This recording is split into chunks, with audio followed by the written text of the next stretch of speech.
오늘 함께 하실 말씀은 여호수아 13장 1절부터입니다. 여호수아 13장 1절부터 7절 봉독하겠습니다. 여호수아 13장 1절입니다. 여호수아가 나이가 많아 늙음에 여호와께서 그에게 이르시되 너는 나이가 많아 늙었고 얻을 땅이 매우 많이 남아있도다. 2절, 3절, 4절, 5절 그 이하는 그 남은 땅들에 대한 것입니다. 6절 보겠습니다. 또 레바논에서부터 미스로봇 마임까지 산지의 모든 주민 곧 모든 시돈 사람의 땅이라. 내가 그들을 이스라엘 자손 앞에서 쫓아내리니 너는 내가 명령한 대로 그 땅을 이스라엘에게 분배하여 기업이 되게 하되 너는 이 땅을 9지파와 므낫세 반지파에게 나누어 기업이 되게 하라 하셨더라. 아멘. 우리 귀한 성도님들 주일 예배 후에 3일 동안도 평안하셨습니까? 저희는 어떠한 말씀을 함께 확인해 나가고 있습니까? 여호수아 말씀을 읽어 나가고 있습니다. 그럼 무슨 내용을 우리가 확인을 하고 있나요? 혹시 이스라엘 자손들이 가나안 땅을 정복해 나가고 있는 그 전쟁에 대한 역사를 저희가 확인해 나가고 있나요? 예. 아니요. 표면적으로 본다면 예입니다. 그러나 근본적으로는 아니요입니다. 우린 여호수아서를 통해서 하나님이 한번 언약하시면은 그 언약을 분명히 이루시는 여호와이심을, 살아계신 여호와이심을 확인해 나가고 있고 그 과정에서 드러난 그 하나님의 어떠하심, 풍성한 하나님의 속성에 대해서 저희가 확인해 가고 있습니다. 이것을 통해 우리의 확신으로 우리 가슴 가운데 확신이 서게 되고 그 여호와 하나님을 경외하며 사는 신앙의 삶으로 연결이 되는 것이죠. 그런 면에서 그 과정을 살피는 일은 너무도 중요합니다. 여호수아 본문에서 흘러가고 있는 그들의 전쟁의 역사를 분명히 살피고 지난 시간까지 승리의 그런 이야기를, 말씀을 살펴보았는데요. 오늘은 분배의 말씀으로 그렇게 이어지고 있습니다.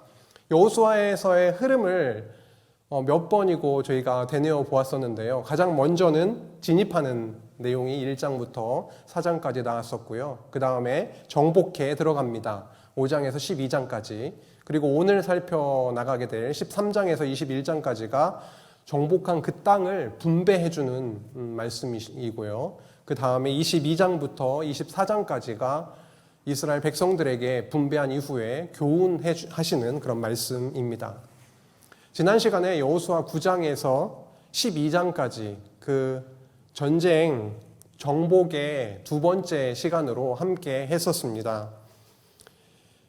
그 전쟁의 결과는 어땠었나요? 패배였습니까? 아니면 대승리였습니까? 대승리였습니다. 왜 그랬을까요? 여호와께서 함께 하셨기 때문입니다. 저희가 앞에서 전쟁을 시작하기에 앞서서 할례를 행했던 말씀이 있었습니다. 그때 여호와의 군대 장관을 만나게 되죠. 여호와의 군대 장관이, 군대 대장이 앞서서 함께하는 그들의 전쟁은요, 대승리로 그렇게 이어졌습니다. 지난 시간에 본문에서 이스라엘 백성들이 이제 쳐들어오게 되니까 두려움에 떨어서 연합군을 형성을 해서 연합전선으로 그렇게 방어 혹은 공격하려고 했던 그 움직임을 저희가 확인을 했습니다. 그런데 어땠습니까? 그들이 아무리 여러 나라들과 왕들과 함께 해도, 그리고 이스라엘 모든 지파를 모아서 함께 전면전으로 그렇게 나온다 하더라도 그들은 패배할 수밖에 없었던 것을 우리가 확인했습니다. 여호수아 10장 42절 말씀을 한번 조금 앞으로 넘겨보셔서 여호수아 10장 42절 말씀을 함께 읽겠습니다. 10장 42절 말씀입니다. 그들이 어떻게 승리에 이르게 됐는지를 아주 정확하게 강력하게 그렇게 한 절로 정리해주고 있습니다. 10장 42절입니다. 시작.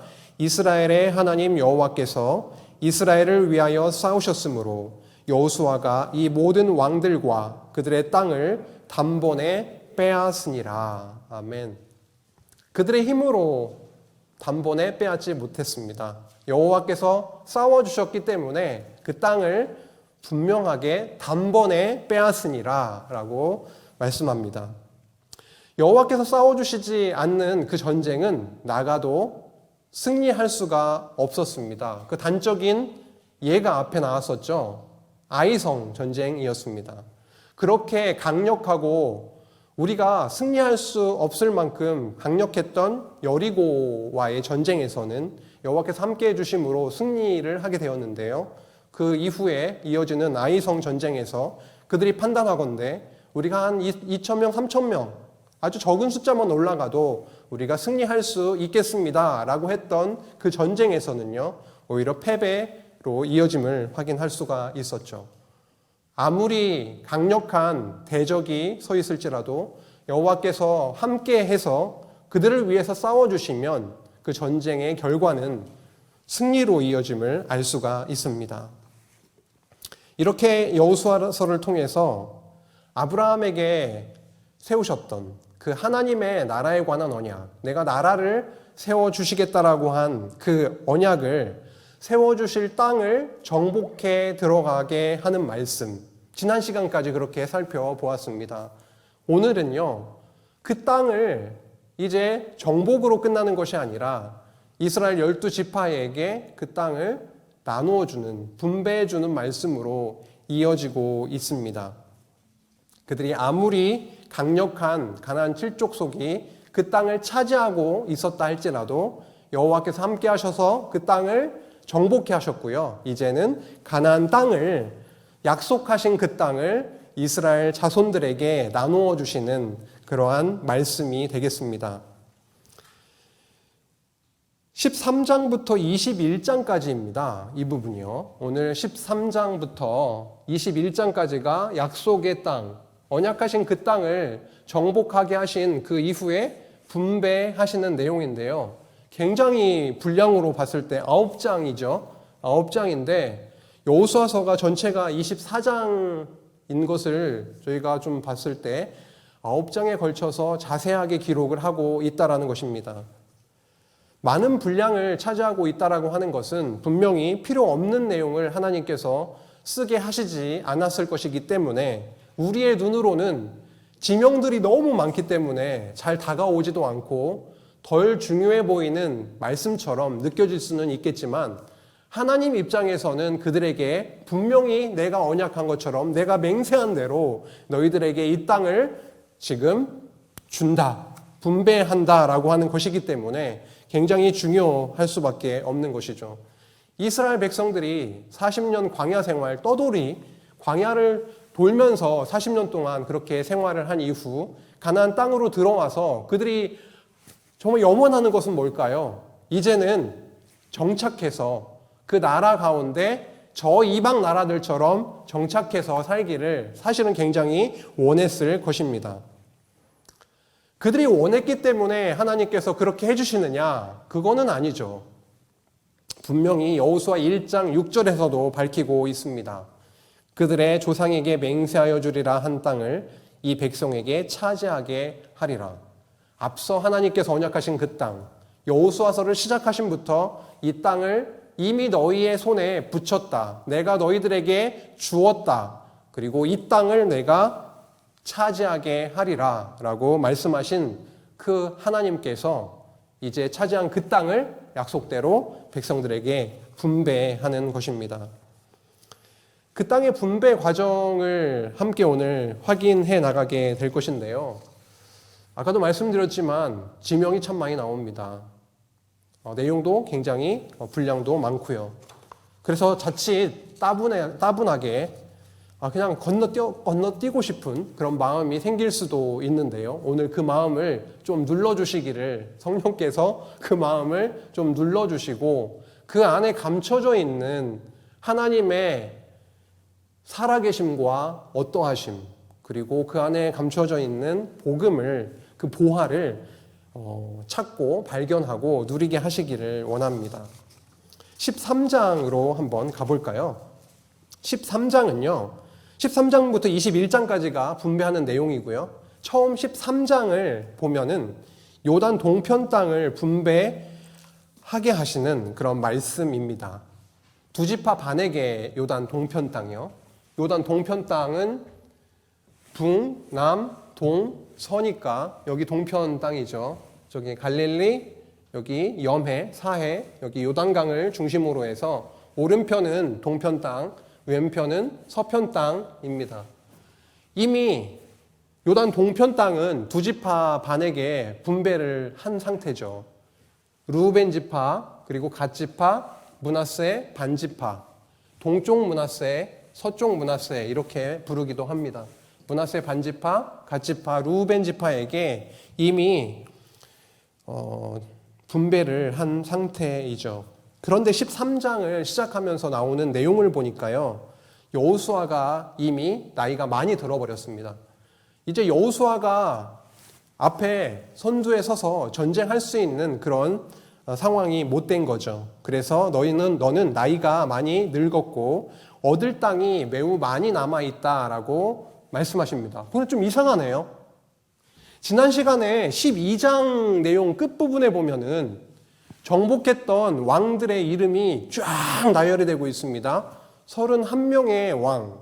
사실 왕인이 나라, 이 가나안 족속들을 다 정복한 것처럼 보이게 기록이 되어 있는데요. 근데 13장으로 넘어와서는 여호수아는 나이가 늙어서 이제 전쟁을 할 수가 없는 상태.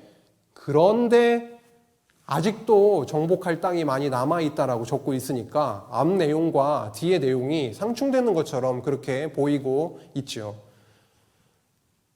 가나안 땅을, 서쪽 땅, 이 가나안 땅에 들어와서 많은 왕들을 정복한 거는 맞습니다. 31명의 왕들을 정복했다고 기록하고 있기 때문이죠. 전체적인 지배권을 장악한 것은 맞습니다. 그런데 세부적인 아직 정복하지 못한 땅들은 남아 있었다라고 하는 것이죠. 그 말씀을 하면서 얼마나 많은 땅이 남아 있는지가 2절로부터 6절에 이르기까지 쫙 나열이 되고 있습니다. 그런데 여기에 보니까요, 6절과 7절에 보니까요, 그 땅을 정복하게 하실 것인데 이제 여호수아의 뒤를 이을 누가 있죠? 갈렙이 있을 텐데요.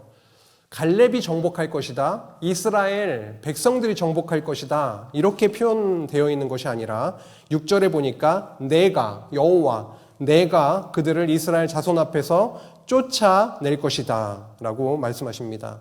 내가 명령한 대로 그 땅을 이스라엘에게 분배하여 기업이 되게 하되 9지파와 므낫세 반지파에게 나누어 기업이 되게 하라 라고 말씀하고 있습니다.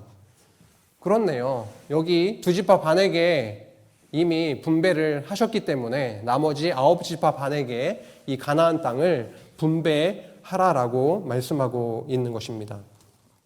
그 뒤로 넘어가면 8절 이후로 쭉 넘어가면 르우벤 지파는 어떠한 땅을 받게 됐고 21절에 보니까 르우벤 지파 같은 경우에는요, 아모리 족속의 왕 시온에 온 나라, 아모리 족속의 왕 시온에 온 나라를, 르우벤 지파가 여기 말씀하는 거죠. 여기에 시온 왕,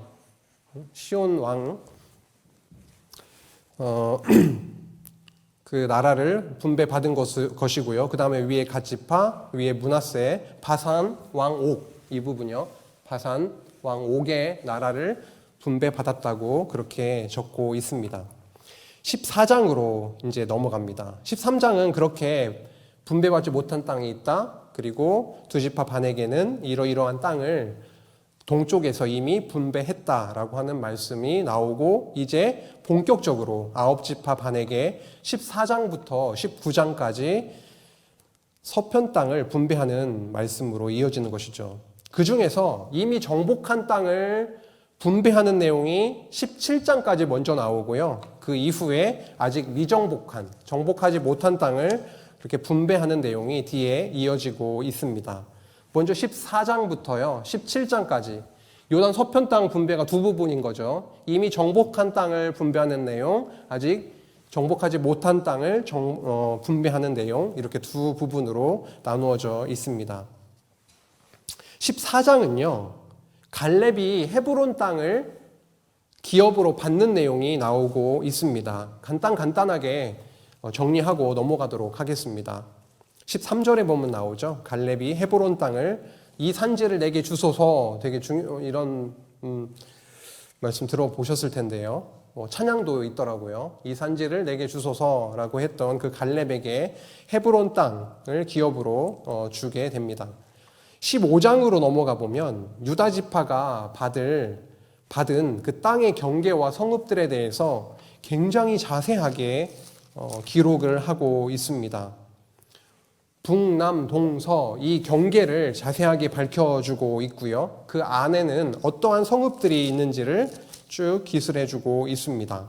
15장 20절 이후에 보면은 지명만 계속 기록을 하고 있죠. 유다 자손은 여기 있는데 굉장히 큰 지역을 분배를 받은 거죠. 이 유다 자손 같은 경우에 이 염의 왼쪽부터 이쪽에 예루살렘이 있는데요. 그 예루살렘 그 아래쪽으로 굉장히 큰 지역을 분배를 받았습니다. 유다 지파가요. 어느 도시들이 그 안에 있는지를 굉장히 자세하게 적어주고 있는 것이죠. 15장이 그러한 말씀으로 되어 있습니다. 16장으로 넘어가 보면 요셉 자손에 대해서 나오고 있습니다. 요셉 자손이 받은 기업, 그 땅을 말씀하고 있는데요. 요셉은 두 지파로 이렇게 나누어지죠. 에브라임과 므낫세로 그렇게 나누어집니다. 그래서 12지파라고 했을 때, 그냥 12지파라고 했을 때는 레위까지를 이렇게 말씀을 하지만, 땅 분배 맥락으로 들어가면 레위인들은 땅을 분배를 받지 못하죠. 이렇게 큰 지역을 분배를 받지 못합니다. 여호와 하나님이 그들의 분깃이 된다라고 말씀하셨죠. 그래서 레위인들은 분배를 받지 못하는데 12지파에게 분배한다 이렇게 말씀을 하잖아요. 그래서 그 요셉 지파죠. 에브라임과 므낫세, 여기 가운데 있는 에브라임과 동쪽 므낫세, 서쪽 므낫세 그 두 지파로 그렇게 분배를 받게 됩니다. 그 중에 16장에는요 에브라임 자손이 받은 땅에 대해서 자세하게 기록을 하고 있습니다. 17장으로 가면은요 서쪽 이쪽 가나안 땅, 이 가나안 땅 므낫세, 이 므낫세가 받은 그 땅에 대해서 17장에 말씀하고 있습니다. 그럼 14장부터 17장은 어느 지파가 땅을 분배받은 내용을 적고 있는 거죠? 14에서 17장 지금 이미 정복한 땅을 분배한 내용이죠. 거기서 지금 언급된 데가 어디죠? 먼저 유다가 언급이 됐고요. 그 다음에 에브라임이 언급이 됐고요. 그렇죠? 그 다음에 므낫세가 언급이 되었습니다. 굉장히 여기 가운데 이 부분에 대해서 이미 정복한 땅에 대해서 분배되는 내용이 적혀지고 있습니다. 사실 모든 구절들을 다 한번 읽어보고 이러한 지명들이 있구나, 그리고 아주 중요한 지명들을 한번 지도에서 찾아보는 것도 굉장히 좋은데요. 혹시 지도를 오늘 받으셨나요? 네, 그 지도를 좀 보시면서 그렇게 확인하시면 훨씬 더 도움이 되실 겁니다. 그런데요, 그 기업을 분배받은 그 지파마다 공통적으로 나타나고 있는 그 본문상이에요. 내용이 있습니다. 미리 읽어오신 성도님들은 약간 좀 감이 잡히실 거예요. 지금 제가 무슨 말씀을 드리려고 하는지. 분배는 받았는데요. 그리고 그들이 정복해 나가는 그런 과정에서 무언가 저희들이 왜 그러지? 그들이 왜 그랬을까? 이러한 의문이 생기게 만드는 그런 말씀들이 있는데요. 예를 들어서 유다지파 같은 경우에는요. 15장 63절이네요. 15장의 가장 끝절 63절에 보니까 유다지파는 예루살렘 주민 여부수 족속을 유다 자손이 쫓아내지 못하였으므로 여부수 족속이 오늘까지 유다 자손과 함께 예루살렘에 거주하니라. 가나안에 살고 있는 이방 족속을 쫓아내지 못했다고 그렇게 표현을 하고 있네요. 여부수 족속을 쫓아내지 못했다. 유다 지파 같은 경우에요. 그럼 에브라임 지파는 어땠을까요? 16장 10절에 한번 볼까요? 16장 10절에 보니까 게셀에 거주하고 있는 가나안 족속을 쫓아내지 아니하였다라고 기록을 하고 있습니다. 그렇죠? 눈으로 확인하셨죠? 그 다음에 므낫세는 어땠을까요? 17장 12절에 보니까요. 므낫세 자손 역시도 그 성읍들의 주민을 쫓아내지 못함에 가나안 족속이 결심하고 그 땅에 거주하였더니 라고 말씀하고 있습니다. 그들에게 분명히 땅이 주어졌습니다. 그런데 과정에서는 그들이 그 땅 안에 있는 이방 족속을 완전히 다 깨끗하게 제거 혹은 멸절하지 못하고 쫓아내지 못하였다라고 적고 있기도 하고 쫓아내지 아니하였다라고 적고도 있습니다. 그렇죠? 그러면 이건 무슨 의미일까요? 그들의 상황은 어땠던 거죠? 쫓아내지 아니하였다라고 적고 있다면 쫓아내고 싶지 않은 마음이 들었을 수도 있겠습니다. 쫓아낼 수 없다, 못했다라고 그 가능 여부를 적고 있다면 쫓아내고는 싶었으나 그들에게 능력이 없어서 그들을 쫓아내지 못했다라고 이해할 수 있겠네요. 그러면 이것은요, 직접적으로는 표면으로 드러나는 이런 내용으로 봤을 때 이스라엘 자손이 얼마나 무능했는지를 알 수가 있는 단서가 되고, 그리고 그들이 여호와 하나님께 순종하지 않고 있구나, 못하고 있구나라고 하는 부분 또한 알 수가 있는 장면입니다.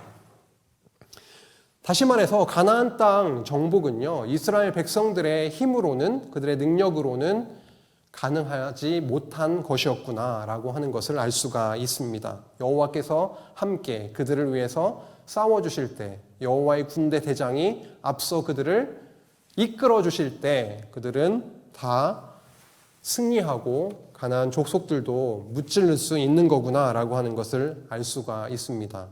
직접적으로는 그렇습니다. 그들의 무능함, 그들의 불순종의 모습을 확인할 수가 있는 거죠. 그런데 근본적으로 큰 그림 속에서는 또 이해해야 될 부분이 있습니다. 뭐냐면 아주 치밀하게 여호와께서 그들로 하여금 가나안 땅 족속들을 말끔하게 몰아내지 못하게 하신 것이다라고 하는 거죠.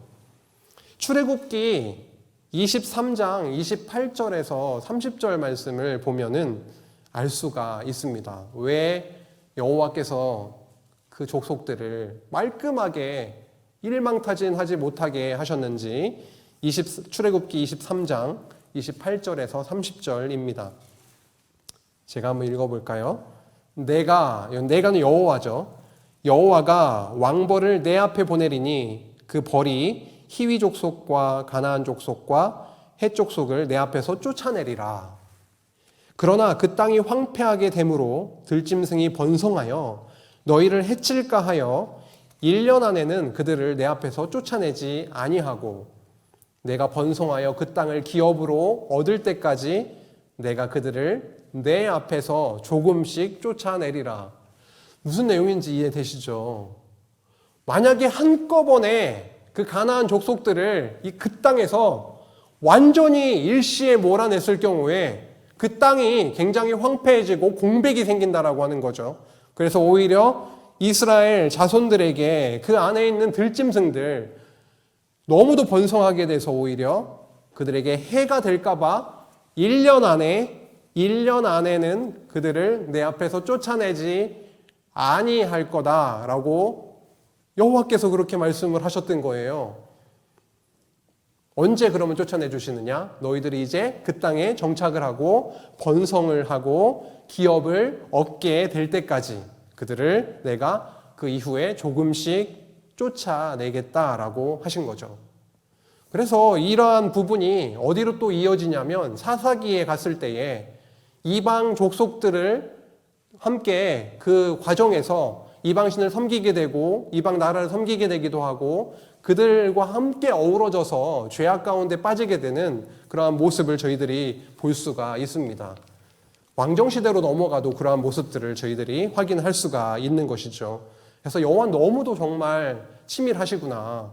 분배의 과정에서 땅을 주시고 완전히 쓸어버리면 좋겠는데 그것은 앞으로 당신의 백성들을 더 하나님께로 다가오게 하시려고 여호와를 여호와로 제대로 알게 하시고 그 땅에 정복이 그리고 나라가 세워지고 그 나라의 백성으로 살아가게 되는 것이 그들의 어떠한 능력으로 노력으로 되는 것이 아니라 여호와 하나님의 온전하신 능력으로 그분의 은혜로 누리게 된 거구나라고 하는 것을 그들의 죄악을 더욱더 폭로시켜 주시기 위해서 그들을 남기셨다라고 하는 것도 이 부분에서 알 수가 있네요. 정복한 땅을 이렇게 유다 지파와 에브라임 지파, 므낫세 지파에게 이렇게 분배를 한 이후에 18장에서 19장으로 넘어가면은요. 18장에서 19장 두 장에 걸쳐서는요. 아직 정복하지 못한 땅이 있습니다. 그 미정복지를 무려 7지파에게 나누어주는 분배하는 내용이 나오고 있습니다.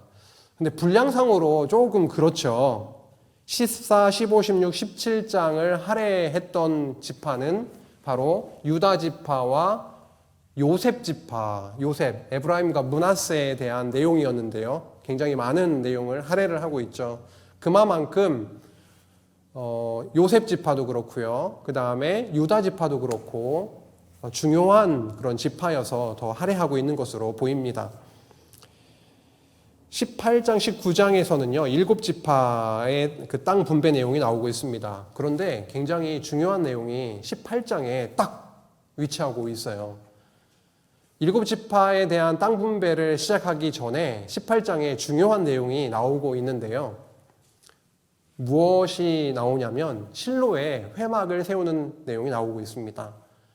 실로라는 곳에 이 부분일 텐데요. 실로라는 곳에 회막을 세우고요. 그 회막 앞에 가서 다시 말해서 여호와 앞에서 제비를 뽑아서 그 땅을 분배하게 하시는 내용이 나오고 있습니다. 회막을 세우는 내용이 나오고 있는 것이죠. 18장에. 그리고 나서 여기 나오는 베냐민 지파. 이 베냐민 지파에게 땅을 분배하는 내용이 18장에 나오고 있고요. 19장으로 넘어가면 여기에 이제 여러 지파들이 나오고 있습니다. 6지파가 연달아 나오고 있어요. 1절부터 9절까지는 시몬 지파에게 분배한 땅, 그리고 10절에서 16절은 스불론 지파, 17에서 23절은 이사갈, 그리고 24절에서 31절은 아셀, 그리고 32절에서 39절은 납달리, 그리고 40절에서 48절은 단 지파에게 땅을 분배하는 내용이 나오고 있습니다. 우리가 이런 내용을 딱 했을 때 스불론 하면 스불론은 남쪽에 있나 북쪽에 있나 이렇게 좀 더 떠오르면 더 좋긴 하겠죠. 여기에서 우리가 살펴봤던 것처럼 시몬 같은 경우에는요, 유다 지파의 땅이 굉장히 넓었잖아요. 그래서 유다 지파 넓은 그 땅 가운데 시몬은 분배를 받게 됩니다. 시몬 지파는 상대적으로 많은 땅을 분배받지는 못했죠. 그래서 유다 지파 한 가운데 시몬 지파가 분배를 받게 되고요. 스불론, 아셀, 납달리, 이사갈 같은 경우에는 갈릴리 왼편으로 이렇게 땅을 분배를 받게 되었습니다. 단 지파 같은 경우에는 원래 단이 저 상단에 있는데요. 사사기에서도 그 얘기가 나오긴 하지만 결과적으로 단은 이쪽 부분에 에브라임과 베냐민과 유다 사이에 땅을 분배를 받게 되었습니다.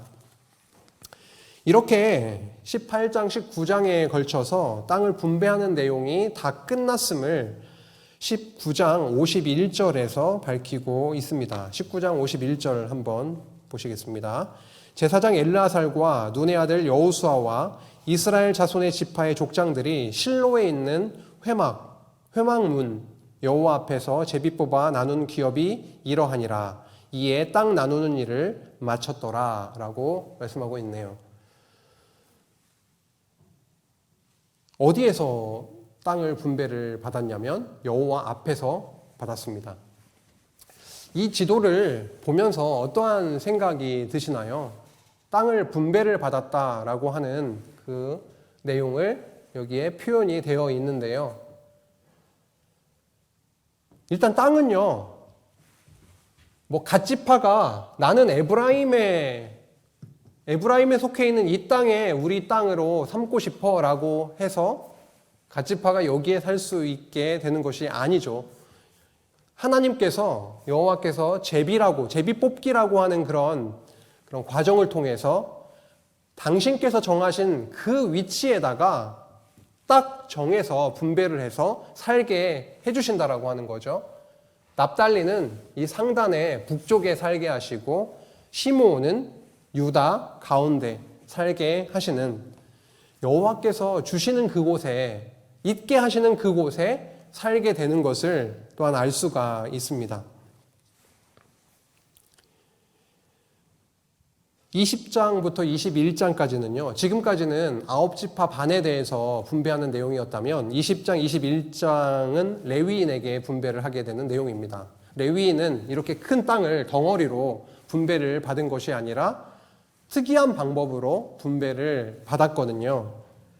20장으로 넘어가면은 20장에 굉장히 중요한 도성이 나오고 있습니다. 6곳인데요. 도피성 들어보셨을 겁니다. 도피성 6곳에 대한 내용이 나오고 있고, 그 다음에 21장에서는요, 레위인에게 분배된 성읍들이 나오고 있습니다. 48성읍, 48성읍에 대해서 나오고 있는데요.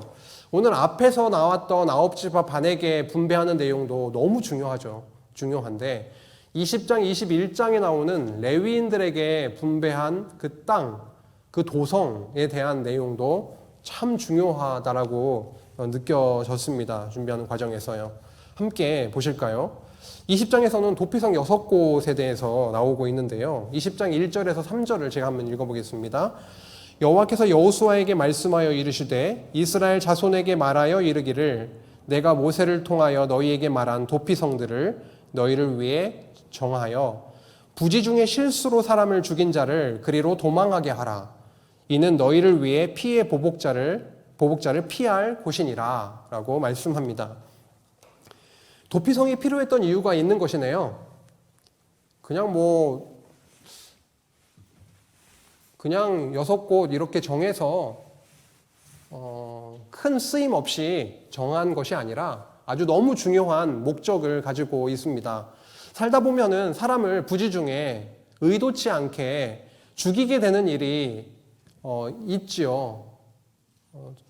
구약 성경에 보니까 어떤 예들이 나왔었죠. 그 앞에 율법에 대해서 모세 언약을 저희들이 공부할 때 사람을 부지 중에 죽이는 어떤 예들이 몇 가지 있었는데, 아주 대표적인 게 그 나무를 이렇게 베다가, 도끼로 나무를 베다가 도끼 날이 빠져가지고 날아가서 사람을 쳐서 죽이는 경우는 일부러 죽인 것이 아니라 부지 중에 죽이게, 살인을 하게 되는 경우죠. 그럴 때는 여기 6곳에 있는 도피성으로 피하라라고 하는 것이죠. 한번 눈으로 확인 한번 해볼까요? 거기 지도에 보시면은 그 빨간색 네모칸으로 좀 크진 않은데 되어 있을 겁니다. 일단 이 동편에는 바산 골란이 있고요. 그 도피성 중에 하나죠. 여기 길랏 라못이 있습니다. 길랏 라못이 있고요. 그리고 여기 베셀이라고 하는 곳이 있습니다. 동편에 이렇게 3곳이 있습니다. 그리고 서편으로 오면은 갈릴리 쪽에 갈릴리 게데스가 있고요. 왼편 상단에. 그리고 중단 정도에 오시면은 여기에요. 에브라임 산지의 세겜이라고 하는 곳에 한 곳이 있고, 그리고 왼쪽 아래 보시면은 그 헤브론이라는 곳이 있습니다. 유다 산지에 있죠. 이 위치를 한번 쭉 보시면은 어떠한 느낌이 드시나요? 한 곳에 몰려 있다라고 하는 생각은 드시지 않으실 겁니다. 아주 균등하게는 아닐지라도 아주 어느 곳에 지금 그 살인자가, 부지 중에 죽인 살인자가 있든지 하루 정도 달려서 들어갈 수 있는 거리에 그 피난처, 도피성을 두셨다라고 하는 것이죠.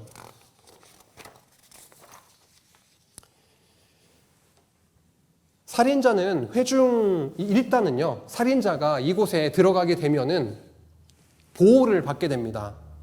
피해 보복자가 그를 죽일 수가 없어요. 여기에 들어가게 되면은 두 가지로 나누어서 이때 이 피난처에서, 이 도피성에서 나올 수가 있다라고 그렇게 밝혀주고 있는 부분이 있는데요.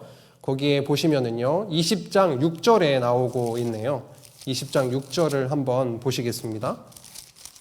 20장 6절. 그 살인자는 회중 앞에 서서 재판을 받기까지, 이제 그 도피성에 있다가 회중 앞에서 정식 재판을 받고 너는 고의로 죽인 것이 아니라 부지 중에 죽인 거다라고 하는 그런 정확한 재판 결과가 나오게 되면은 이제 집으로 돌아갈 수 있는 경우가 있고요.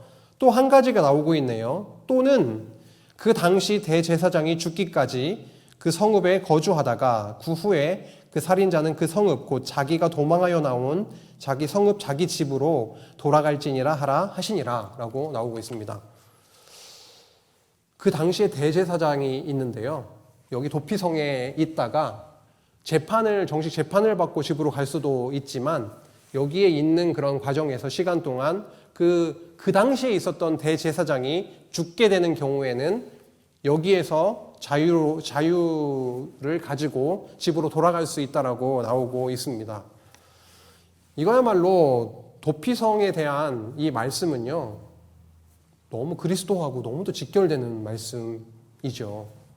대제사장으로 이 땅에 오셔서 영원한 제물 되시고, 영원한 성전, 진짜 성전 되시고, 제사장 되신 그분께서 대신 십자가에 못 박히셔서 영원한 속죄 제사를 드리심으로 당신의 택하신 백성을 죄인에서 의로운 자로, 당신의 거룩한 백성으로 삼아주시는 그 그리스도를 통한 성취의 말씀이 이 말씀과 직결되고 있음을 저희들이 확인을 할 수가 있습니다. 대제사장 되신 그리스도가 없으면 저희가 그 부지 중에 범했든 살인, 우리가 일부러 어떠한 범죄를 했든 간에 거기에서 벗어날 수가 없을 텐데요. 우리의 대제사장 되신 그리스도가 계시기 때문에, 우리를 대신해서 죽어주신 그 그리스도가 계시기 때문에 우리는 오늘 하루도 이렇게 이 순간도 마음 가운데 편안함으로 이 자리에 올 수가 있었습니다. 21장으로 넘어가면 그 성읍들을 분배를 하게 됩니다. 레위인들에게요. 48개의 성읍을 그들에게 분배를 해주고 있는데요. 레위인들이 와서 이러한 말을 합니다. 21장 2절에 보니까요. 여호와께서 모세에게 명령하사 우리가 거주할 성읍들과 우리 가축을 위해 그 목초지들을 우리에게 주라 하셨나이다. 그러니 우리에게 성읍들을 주십시오. 목초지들을 우리에게 주십시오. 라고 그렇게 요구를 하고 있는 것이죠. 이것은 민수기 35장 2절에서 3절에 이와 관련되어 있는 그 말씀이 이미 나오고 있습니다. 용도는 거주할 성읍이고 그리고 가축들을 위한 것이었고요. 목초지들. 그런데 참 특이한 것이 있습니다.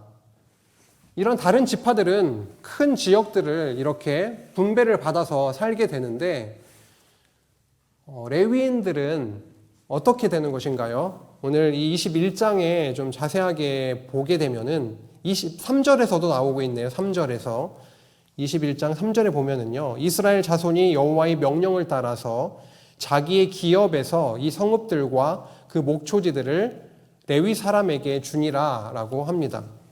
결국은 12지파 백성들이 자기의 분배받은 땅의 일부를 레위인들에게 주게 되는 것이죠.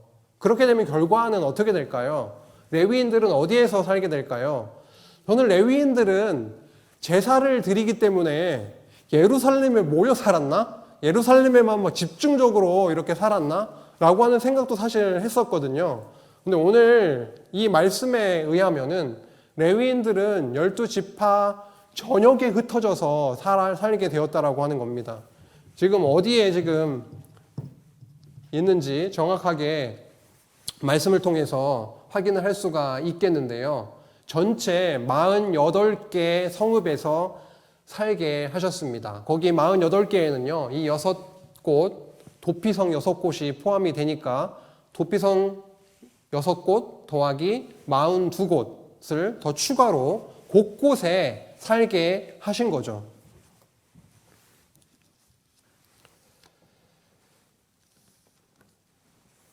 이 말씀이 저는 굉장히 의미 있게 또 하나님께서 왜 이러한 레위인들을 곳곳에 이스라엘 백성들의 삶 가운데 함께 살게 하셨을까라고 하는 것을 좀 확인해 보게 되었는데요.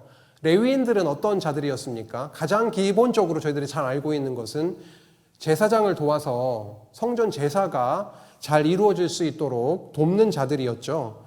그런데 굉장히 또 중요한 부분이 어디에 나오고 있냐면 역대하 35장 3절에 보면은 그 당시에 요시야가 왕이었을 때입니다. 요시야가 왕이었을 때 레위인들을 이렇게 표현을 하고 있어요. 역대하 35장 3절에 보면 여호와 앞에 구별되어서 온 이스라엘을 가르치는 레위 사람이라고 표현을 하고 있습니다. 이스라엘 백성들을 가르치는 사람이었다라고 하는 거죠. 느헤미야 8장 9절에도 이렇게 나와 있습니다. 그 당시에 총독으로 느헤미야였고 그 다음에 제사장 겸 학사 에스라가 있었던 그 시대에 레위 사람들을 이렇게 표현을 하고 있네요. 백성을 가르치는 레위 사람들이라고 명기하고 있습니다. 그럼 무엇을 의미할까요? 왜 하나님은 레위 사람들을 어차피 제사를 돕는 자들이었기 때문에 이 예루살렘 여기에 집중적으로 모여 살면 언제든지 예루살렘 성전으로 와서 성전 제사를 돕고 그랬을 텐데 왜 이렇게 많은 모든 12지파 백성들 사이사이에 터를 잡고 살게 하셨을까? 오늘 역대하 35장과 느헤미야 8장에서도 알 수 있듯이 레위인들의 하는 역할은요, 단순히 성전 제사를 돕는 것에서 끝나는 것이 아니라 백성들, 온 이스라엘을 가르치는 자들이었다라고 하는 것입니다. 무엇을 가르쳤을까요? 그들이야말로 율법, 여호와 하나님께서 명하신 그 율법, 여호와 경외에 대한 그 말씀을 아주 자세하게 풀어서 가르쳤겠죠. 왜 그들은 레위인들이 같이 사는 것이 필요했을까요? 아직 곳곳에 남아있는 족속들이 있죠. 쫓아내지 못한 가나안 족속들이 있습니다. 그들의 문화에 노출이 되고 그들이 그 섬기는 그 우상을 그리고 이방신을 아주 잘 미혹되어서 섬기게 될 수 있는 그들, 여호와 하나님을 경외하며 살아가야 될 하나님의 거룩한 백성임에도 불구하고 말씀을 잊고 범죄하는 그들 옆에 레위인들을 두셔서 곳곳에 함께 살게 하셔서 여호와 하나님을 경외할 수 있도록 그분을 기억나게 할 수 있도록 그 말씀을 가르치는 레위인들과 함께 살게 하셨다라는 것이 하나님의 정말 당신의 백성들을 극진하게 사랑하시는 것임을 또 깨닫게 되었습니다. 죄 많은 이스라엘 백성들을 보호하시고 당신께로 인도하시는 그런 섭리의 과정이었다라는 것이죠. 이렇게 오늘 13장으로부터 21장까지 분배의 내용, 땅을 정복하게 하시고 9지파 반, 2지파 반은 이미 분배를 받았고 9지파 반에게 분배하게 하시는 말씀을 함께 상고해 보았는데요. 21장 마지막 부분입니다. 이제 결론이죠. 분배의 결론입니다. 21장 43절에서 45절 말씀인데요. 여호와께서 이스라엘 조상들에게 맹세하사 주리라 하신 온 땅을 이와 같이 이스라엘에게 다 주셨으므로, 오늘 본문을 다 확인하지 못해서 아쉬움이 크지만요, 분명히 하나님은 그렇게 조상들에게 약속하셨던, 맹세하셨던 그 땅을 전부 다 주셨다라고 하는 겁니다. 주셨으므로 그들이 그것을 차지하여 거기에 거주하였으니, 이렇게 주신 땅에 거주하게 되었다라고 하는 겁니다. 여호와께서 그들의 주위에 안식을 주셨으되, 땅만 차지하게 하시고 계속해서 이방에 의한 그런 전쟁이 이어지게 한 것이 아니라요, 완전히 전쟁을 그치게 하시고 그 주위에 안식을 주셨다라고 말씀합니다. 그 안식을 주셨으되 그 조상들에게 맹세하신 대로 하셨으므로 그들의 모든 원수들 중에 그들과 맞선 자가 하나도 없었으니, 이는 여호와께서 그들의 모든 원수들을 그들의 손에 넘겨 주셨음이니라. 이스라엘 백성들의 손에 이방 백성들을 넘겨주셨기 때문에, 그 원수들을 넘겨주셨기 때문에 한 나라도, 한 족속도 그들과 맞선 자가 없었다라고 그렇게 말씀하고 있네요. 이스라엘 백성들이 이렇게 누리게 된 그 안식은 너무 좋잖아요. 우리의 삶 가운데에서도 매일의 안식을 누리기를 원하고, 이스라엘 백성들 역시도 그 땅에 전쟁이 그치기를 원하고 계속 안식을 바랬을 텐데요. 그 안식의 원천이 이스라엘 백성들이 방비를 잘하고 전쟁을 잘 준비하고 승리해서가 아니라 여호와께서 그들에게 안식을 주셨다라고 표현을 하고 있습니다. 만군의 여호와께서, 전능하신 여호와께서 주실 수 있는 게 안식이네요. 우리 스스로 안식을 만들고 취하는 것이 아니라 그 안식은 여호와께서 주실 때 그들은 안식을 누리게 되었다라고 하는 것을 이 결론 부분에서 밝혀주고 있습니다. 45절에 여호와께서 이스라엘 족속에게 말씀하신 그 선한 말씀이 하나도 남음이 없이 다 응하였더라. 아멘. 하나님은 나라를 세워주신다라고 분명히 약속하셨죠. 그 다음에 나라를 세워주시기 위해서 그 나라를 세우실 땅을 차지하게 하시고 분배해 주셔서 이렇게 12지파들이 터를 잡고 이제 살아가게 하셔서 불안과 두려움에 살게 하시는 것이 아니라 여호와께서 주변의 나라들을 꽉 붙잡고 누르고 계시니까 그들에게는 뭐가 있었다라는 거죠? 안식이 그들에게는 있었다라고 하는 말씀으로 이 분배의 말씀이 맺어지고 있습니다. 분배에 약간 좀 초점을 좀 맞춰볼까요? 기업을 분배받았다, 땅을 분배받았다라고 하는 것이요. 안식도 주심으로 안식을 누릴 수 있었던 것처럼 이렇게 이스라엘 12지파의 땅도 주시니까 정말 주셨다라고 하는 것이 제비를 뽑아서 뭔가 머리를 굴리고 더 좋은 땅, 더 넓은 땅을 차지하기 위해서 뭔가 노력을 막 해가지고 얻어진 게 아니라 여호와 하나님의 회막, 실로 회막 앞에 가서 여호와 앞에서 뽑게 하신 그 제비를 통해서 하나님이 일방적으로 정해주신 그 땅, 그렇기 때문에 은혜에 받게 된 그 땅이, 기업이 은혜로 받은 것이구나라고 하는 것을 오늘 말씀을 통해서 저희가 확인을 하게 되었습니다. 그리고 중요한 거는 회막 앞에서 받았다라고 하는 것이에요. 그들이 무언가 다른 통로를 통해서가 아니라 회막 앞에서 여호와께서 주신 땅이다라고 하는 거죠. 저희가 좀 잘 기억을 한번 더듬어 볼까요? 지금 하나님께서 나라를 세우시기 위해서 자손도 번창시켜 주시고 땅도 정복하게 해주셔서 뭐 분배까지 해주시고 그 다음에 앞으로 통치, 왕을 세워서 하나님께서 다스려가게 하실 텐데요. 그 중심에 빠지지 않고 나오고 있는 것이 회막 성전이네요. 40년 광야 생활을 하면서도 광야에서 새로운 세대로 죽고 살아나게 하시는 그런 과정에서도 회막을 중심으로 해서 그들은 성막을 중심으로 해서 살게 하셨죠. 그리고 가나안 땅을 들어올 때 들어와서도 결국 오늘 보니까요, 땅을 정복하고 분배해서 정착하게 하시는 과정에서도 분명히 분배가 어디에서 이루어졌냐면 그들이 막 이렇게 토론을 해가지고 밀고 당기는 것에 의한 것이 아니라 여호와 하나님이 그 회막, 거하시는 그 회막 앞에서 분배됐다라고 하는 것, 주어졌다라고 하는 것을 알 수가 있고, 대표적으로 다윗 왕이 통치할 때에 또 솔로몬이 있었을 때에 성전을 중심으로 그 나라가 여호와께서 통치해 나가게 하시는 것을 기억을 하게 됩니다.